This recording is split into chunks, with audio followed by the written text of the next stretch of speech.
Time na naman, nagluto ako ngayon ng level up na pansit canton. Yes, pansit canton po, yung instant noodles.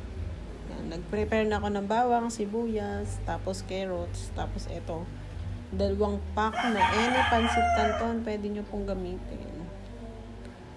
Tapos, ginamit ko yung mantika ng pansit canton. Diyan ko na igigisa yung bawang sibuyas ko.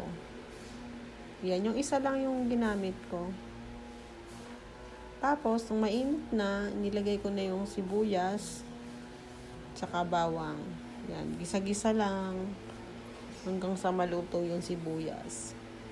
Ayan, malalaki pala yung gayat ng sibuyas ko. Yan, halu-haluin. Siyempre, wag natin susunugin. Tapos, nilagay ko na din yung ginayat-gayat na carrots. Naglagay ako ng pepper para malasa na.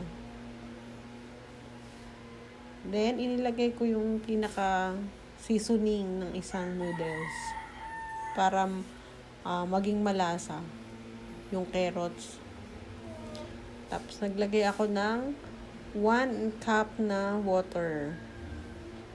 Tapos, nilagay ko na ito dito.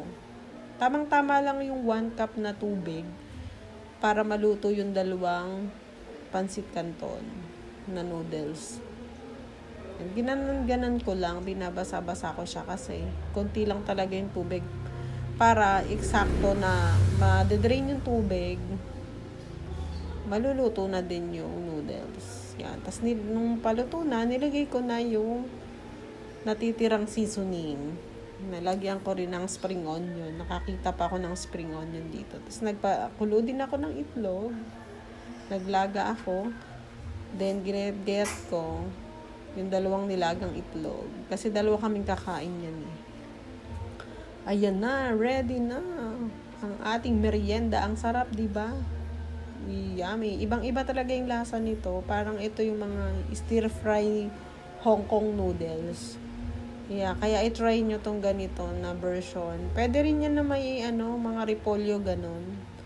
Tapos naghanda ng iced tea. Nakapartner. Ang sarap.